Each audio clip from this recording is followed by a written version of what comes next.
Good morning. আর দেখো কি সুন্দর ওয়েদার আজকা, বৃষ্টি বাইরে, প্রচুর বৃষ্টি।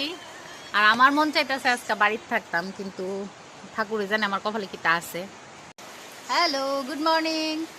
সকাল সকাল উঠতে আসে মায়ের কথা শুনে হাসতে হাসতে আমার পেটে বেদনা হইতেছে। তো তোমরাও শুনো কি কইছে। আজকে সকালবেলা উঠা ঘুমের মধ্যে হঠাৎ করে বলতেছে, মা তুমি আমার ধরো একটু, মানে আমার সামনে আর একটু ধরো, আমার ডর লাগতেছে। আমি কি হয়েছে কম, আমি একটু স্বপ্ন দেখছি। আমি কি স্বপ্ন দেখছো? তো স্বপ্নটা ওই সময় আর কইছে না। তো এখন মনে করো সকালবেলা ওইটা না, মানে ইয়াতে করছি, ঘর দোর পরিষ্কার করিয়া চাটা করে খাইলাম, খাইয়া এখন বইয়া গল্প করতেছে। আমি কইতেছি, মা জানো আজকে সকালবেলা কিতা স্বপ্ন দেখছি? তো তাই মুই শুনো কিতা স্বপ্ন দেখছে, ওই সে কথা স্বপ্নটা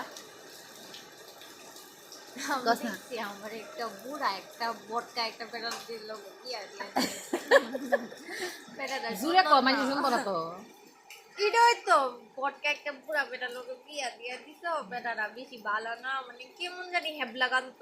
বুঝা? আমার ভালো লাগতেছে না, আমি কান্দা টান্দা ইয়ে করতেছি। এরপরে তোমরা দূর জবরদস্তি করতেছো। আর ফান খেয়ে এই যে ওই পাকা বুঝা। আমি ওই দুধ বয় দিয়ে মোবাইল দেখতেছিলাম, দুধ পুরা লেগে গেছে দেখে বিয়া দিয়ে দিতেছো।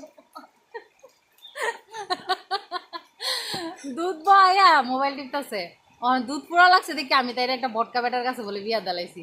আর বটকা বেটারা ফান টান খাই, আর ফান টান খায়। আর কি জানি কইছে, হ্যাবলা গান্ত। হ্যাবলা গান তো বলে।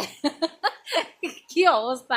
স্বপ্ন কি পরিমাণ মানে সিরিয়াস স্বপ্ন দেখে এবার বুঝো। তাই আমি কই, স্বপ্ন দেখ ভালো কিছু, একটা ভালো চাকরির স্বপ্ন দেখ, এটা স্বপ্ন দেখ, ভালো একটা স্বপ্ন দেখ। আর তাই স্বপ্ন বটকা বটকা বেটার লোক বলে আমি তার বিয়া দালাইছি।